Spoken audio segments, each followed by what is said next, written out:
दोस्तों ये बहुत ही प्यारी और दिलचस्प स्टोरी है, इसे एक बार ज़रूर सुनिएगा। एक बंदे ने अपने घर में एक पैरेट और एक बिल्ली को पाल रखा था, लेकिन बिल्ली इस पैरेट के साथ हर वक्त झगड़ती रहती थी।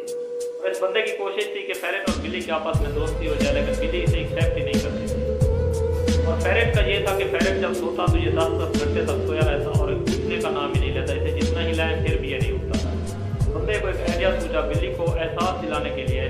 जब पैरेट सो रहा था तो बंदे ने पैरेट को इस तरह से पकड़ा जैसे ये मरा हुआ हो, और बिल्ली के सामने ही पैरेट को डस्टबिन में फेंक दिया ताकि बिल्ली को एहसास हो कि ये मर चुका है। जब बिल्ली ने यह सारा कुछ देखा तो बिल्ली बहुत परेशान हुई और उदास रहने लगी और अपना खाना पीना भी छोड़ दिया। यहाँ तक कि जब अपने बिस्तर पे सोती तो इतना रोती कि उसका बिस्तर आंसू से भर जाता था। अब जब उसके सामने अचानक पैरेट आया, बिल्ली ने जब उसे देखा तो बिल्ली हैरान रह गई और ऐसे हैरान हुई जैसे किसी भूता को देख लिया हो। अब जाके बिल्ली को भी पता चला कि मेरे साथ प्रैंक हुआ है और मजाक किया गया है, और पैरेट एक बिस्कुट लेकर अपनी बिल्ली के पास गया और इनकी आपस में बहुत अच्छी दोस्ती हो गई।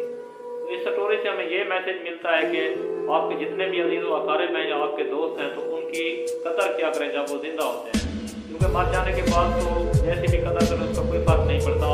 और बिल्ली की किस्मत की तरह भी सबकी किस्मत नहीं होती कि उसे